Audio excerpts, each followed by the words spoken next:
కేవలం 5,000తో 605 గజాల భూమిలో 630 స్క్వేర్ ఫీట్ సింప్లెక్స్ హౌస్ కేవలం 36 లక్షలు మాత్రమే. Hi hello welcome to Suman TV. నేను మీ రోషన్. ప్రెజెంట్ మనతో పాటు రజనీ సాయి చంద్ గారు ఉన్నారు. ఒకసారి మాట్లాడదాం. నమస్కారం మ్యామ్. నమస్తే. ఏంటి ఆఫ్టర్ ఎలక్షన్స్ తర్వాత రజనీ సాయి చంద్ ఇంటి వైపు ప్రతి ఒక్కరు చూస్తున్నారు. ఇంకా ఎలా ఉంది మేడం ఇప్పుడు ప్రజెంట్ అయితే తెలిసిందే అందరికీ. బాధ్యతల నుంచి జీవో ఇష్యూ చేయడం జరిగింది. నేను కూడా బాధ్యతల నుంచి పక్కకు తప్పుకోవడం జరిగింది. అంటే కొద్ది కాలమే అయింది కదా ఈ మధ్య. భవిష్యత్తులో అయితే అంటే నేను అడుగు బయటికి పెట్టిందే రాజకీయాల్లో ఉండడం కోసం. ఏదైతే లైఫ్ జర్నీలో పడ్డ కష్టాలన్నీ వీటితో పాటు సాయి ఏదైతే అనుకున్నాడో వాటిని చేయడం కోసమే నేను రాజకీయాల్లోకి అడుగు పెట్టాను. ఖచ్చితంగా భవిష్యత్తు మొత్తం రాజకీయాల్లోనే ఉంటాను. అంటే మొగ్గ ప్రాయంలోనే తుంచు వేయడం జరిగింది. అంటే అది పార్టీలు పక్కన పెడితే తెలంగాణ ఉద్యమం కోసం ఎంతో కష్టపడ్డారు సాయి చంద్ గారు. ఆయన పాటతో, ఆయన ఖాళీ స్టెప్పులతోనే చాలా వరకు ఉద్యమకారులు ఒక్కసారిగా మేల్కొన్నారని చెప్పుకోవచ్చు. ఆయనతో పాటు మీరు కూడా కాలు కదిపారు. అలాంటిది తెలంగాణ ఉద్యమకారులు అన్న ఒక గౌరవంతో అయినా కానీ మీకు ఆ పదవి ఉంటుందేమో అని చాలామంది ఎక్స్పెక్ట్ చేశారు. ఒక్కసారిగా రజనీ సాయి చంద్తో సహా 54 కార్పొరేషన్లని తీసేస్తున్నారు అనగానే మీ ఫీలింగ్ ఏంటి ఫస్ట్ అసలుకి?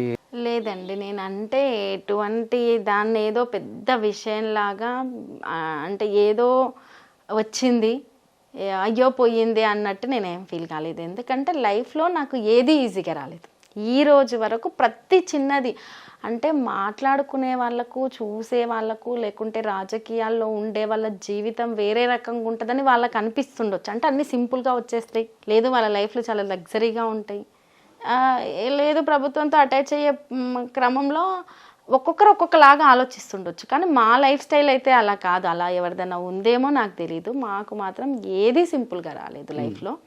కాబట్టి ఇది పోగానే నేను అధైర్యపడడమో లేకపోతే ఇలా జరిగిపోయింది అనో అట్లా అనుకుంటే, నేను చాలా చూశాను కదండి లైఫ్లో. ఆయనతో పాటు చాలా చూశాను.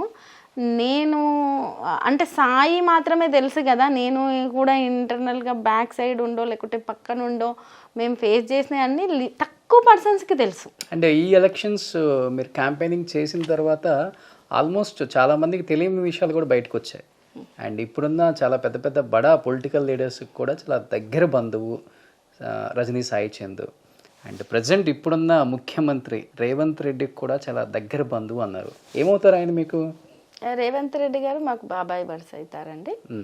దగ్గర బంధువే అయినప్పటికీ అంటే కలవడం అయితే నేను తక్కువనే. బంధువు అంటే మేము చిన్నప్పటి నుంచి రేవంత్ రెడ్డి గారు జెడ్పీటీసీగా ఉన్నప్పటి నుంచి నాన్న వాళ్ళు కావచ్చు, మా బాబాయిలు కావచ్చు, వాళ్ళందరూ కుటుంబాల్లో అలా తెలుసు, అనుబంధం ఉంది, చుట్టాలు. సో ఎప్పుడు కూడా రేవంత్ రెడ్డి గారిని ఆయన కాంగ్రెస్లోకి వచ్చినాక కానీ లేకపోతే సాయి చంద్ గారు లేరన్న తర్వాత ఎప్పుడన్నా కలవటం కానీ? లేదండి, కలవటం జరగలేదు. ఎప్పుడు నేను కలవలేదు. ఈ రాజకీయంగా అయితే ఎప్పుడు కలవడం అనేది ఎప్పుడు జరగలేదు. నాన్న వాళ్ళతో ఎలా ఉండేది రేవంత్ రెడ్డికి? ఇప్పుడప్పుడే కదండి పొలిటికల్గా ఎంట్రీ కాబట్టి మన కుటుంబాల్లో నుంచి కూడా ఒకరు వస్తున్నారు కాబట్టి వాళ్ళు సపోర్ట్గానే ఉంటారు కదా, అలా ఉండేది. ఆయన ఫస్ట్ అంతా కూడా ఇండిపెండెంట్ గానే ఫస్ట్ టీఆర్ఎస్ పార్టీలో ఉన్న సందర్భం కూడా ఉంది. మొదట్లో జిల్లాలో అప్పుడప్పుడే లక్ష్మారెడ్డి గారు కావచ్చు, రేవంత్ రెడ్డి గారు కావచ్చు, అలా క్రమంలో పెద్ద ఎత్తున సపోర్ట్ చేసిన సందర్భాలు కూడా ఉన్నాయి. ఇప్పుడన్నా బాబాయ్ అమ్మ ఎదురుపడ్డ సందర్భాలు ఉన్నాయా? లేదండి, నేను ముందంటే అప్పుడు మేము చిన్న పిల్లలుగా ఉన్నప్పుడు తప్పితే తర్వాత ఎప్పుడు ఎదురుపడ్డ సందర్భం లేదు. 1-2 సందర్భాల్లో ఫంక్షన్స్లలో ఎదురుపడినప్పటికీ అంటే నాకంటూ నేను సాయి చంద్ భార్యను కదండి, నాకంటూ ఒక సాయి చంద్ భార్య అనేదే నా జీవితంలో అదే అంటే పెద్ద స్టేజ్. అక్కడ నేను సరే మ్యారేజ్ చేసుకున్న తర్వాత మా జీవితం వేరు కదా, కాబట్టి నేను ఎప్పుడు ఎంతసేపు సాయితో పాటు బిజీ, తను ఈ పొలిటికల్లో ఇలా తప్పితే ఎప్పుడు కుటుంబాల్లో కూడా అప్పుడప్పుడు వెళ్తూ వస్తూ ఉండడం తప్పితే నేను పెద్దగా ఇన్వాల్వ్ అయింది ఎప్పుడు లేదు. అంటే ఇప్పుడు బాబాయే ముఖ్యమంత్రి అయ్యారు తెలంగాణకి. బాబాయ్ అంటే ఏదన్నా అవకాశం ఉందా పార్టీ మారే అవకాశం? అంటే మీరు అన్నారు, ఒక మాట అన్నారు, నేను ఒక లక్ష్యంతో బయటకు వచ్చాను, ఇంకా సాయికి ఉన్న లక్ష్యం నేను తీర్చాలి, ఎందుకంటే నేను తప్పితే వేరే ఆప్షన్ లేదు, జనానికి మంచి చేయాలని వచ్చాను కాబట్టి మంచో చెడో ఏదైనా కానీ ముందుకెళ్ళటమే కానీ వెనక్కి స్టెప్ వేయటం అనేది ఉండదు అని చెప్తున్నారు. కాబట్టి రాజకీయాలలో పార్టీలు మారటం అనేది సాధారణం, సర్వసాధారణం.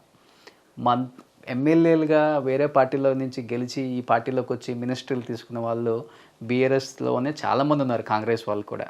అలాంటిది మీరు మారినా కానీ పెద్దగా అనుకునే వాళ్ళు కూడా ఉండరు. ఓకే పార్టీ మారింది అని అంటారే కానీ అలా ఏమైనా అవకాశం ఉందా అండి? లేదండి, అంటే మాకు వరుసకు బాబాయ్ అయినప్పటికీ ఆయన ఉన్న రాజకీయ వ్యవస్థలో ఉండే బిజీకి కుటుంబాల్లో కలిసేదానికి అవన్నీ అంటే తేడాలు ఉంటాయి. అంటే నేను ఇప్పుడు ఈ స్టేజ్కి వచ్చినాక సింపుల్గా చెప్పినంత ఉండదు కదా. వాళ్ళు కూడా వాళ్ళ లైఫ్లో ఒక్కొక్క స్టెప్ దాటుతూ ఆ రేంజ్కు వెళ్ళిన తర్వాత కలిసే పర్సన్స్ తగ్గిపోతూ ఉంటారు. ఎంతసేపు పొలిటికల్ ఈ దాంట్లో ఉంటుంది. ఇప్పుడు నేను కూడా చూశాను కదండి నా లైఫ్లో. ఇప్పుడు నేను కూడా మా బంధువుల్లో కూడా నేను చాలామంది తక్కువ మంది కలిసిన వాళ్ళు కూడా ఉన్నారు కదా.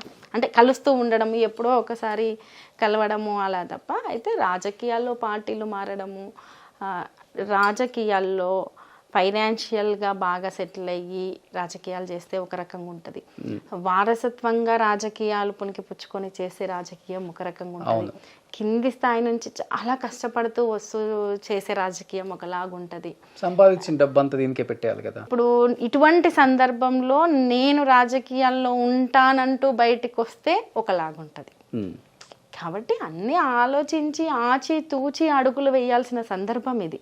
ఎందుకంటే అంత ఈజీగా రాజకీయం చేస్తానంగానే పబ్లిక్ రిసీవ్ చేసుకోరండి ఎవరినైనా. ఒకవేళ రిసీవ్ చేసుకున్నా అది టెంపరవరీ రిసీవింగే అవుతుంది. కాబట్టి నేను రాజకీయాలు ఎలా ఉన్నాయో రాజకీయాలకు నాదైన ఆలోచనను జోడించే రాజకీయం చేస్తాను. అంటే ఇప్పుడు ఎటువైపు, బీఆర్ఎస్ వైపా లేకపోతే కాంగ్రెస్ వైపు ఏమైనా చూస్తున్నారా? నేను ఎటువైపు చూడట్లేదండి. నేను ఇలా ఉన్నాను, నేను ఒక బాధ్యతలు తీసుకున్నాను. సాయి తెలంగాణ ఉద్యమం తర్వాత బీఆర్ఎస్ పార్టీతో అనుబంధమై పనిచేశాడు. సాయి లాంటి వ్యక్తికి రాజకీయాల్లో అనేక అవరోధాలు ఎదురైనాయి. ఎన్నో మేము బయటికి చెప్పనివి ఎన్నో ఉండొచ్చు.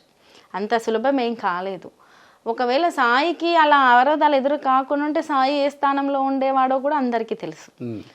అయితే ఆ తదనంతరం నాకు ఆ బాధ్యతలను ఇచ్చారు బీఆర్ఎస్ పార్టీ బాధ్యతలను ఇచ్చింది. నేను ఉన్నాను, బాధ్యతలు చేస్తున్నాను, వాళ్ళతో నాకు అనుబంధం ఉంది, కలిసి నడుస్తున్నాను.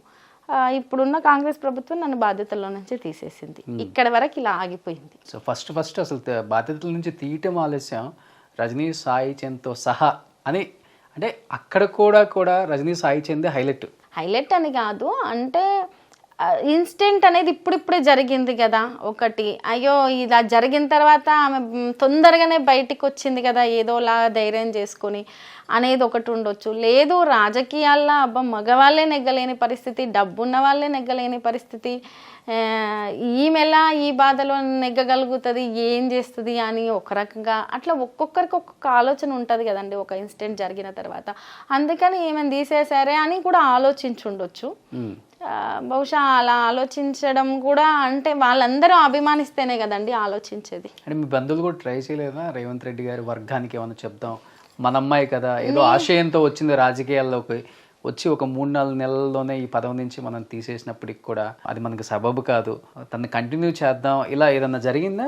ఈ రోజు వరకు నేను సాయిని మ్యారేజ్ చేసుకున్న తర్వాత అంటే నాకు ఆర్థికంగా మా కుటుంబం నుంచి కొంత సహకారం అందినప్పటికీ, అందలేదు అని కాదు అందింది. అంటే సాయి ఆశించలేదు కానీ నా మీద ఉన్న ప్రేమతోటి వాళ్ళు కొంచెం సహకారం అందించారు. అది ఒక్కటి తప్ప ఏ రోజు నేను అంటే సాయి ఉన్న బిజీ వేరండి. సాయి ఉన్న బిజీ వల్ల నేను ఎంతసేపు నా ఇల్లు, నా పిల్లలు, లేకపోతే సాయి ఏదో టైంలో లేట్ నైట్స్ వస్తాడు, అలా ఉంటుంది. రావడమే ఒక 30 మంది 20 మంది ఎప్పుడు ఇంటి చుట్టూ జనాలు, అంటే దాంతోటే గడిచిపోయింది ఒక 10 ఏళ్ల కాలం. అంతే తప్ప నేను ఎక్కువగా బంధువుల సైడ్ వెళ్ళి ఎక్కువగా లోతుగా విషయాలు వెళ్ళి లేదు, వాళ్ళ కుటుంబాలతోటి ఎక్కువగా కలిసి ఉన్నది కూడా నేను లేదు వాస్తవానికి చెప్పాలంటే. చాలా తక్కువ.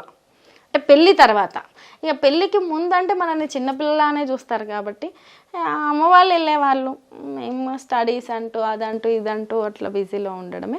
ఎవరు బంధువులను ఇప్పటి వరకు నేను సంప్రదించలేదు, వాళ్ళు సంప్రదించలేదు. సహజంగా అంటుంటారు అయ్యో ఎదురుబడినప్పుడు, ఈ మధ్యకాలంలో ఎవరికైనా ఇన్వైట్ చేస్తే ఎదురుబడినప్పుడు మన వాళ్ళుగా అలా మాట్లాడుతుంటారు. నేను దాన్ని పెద్దగా వాళ్ళు సహజంగా మాట్లాడుతుంటారని విని వచ్చేయడం అంతే.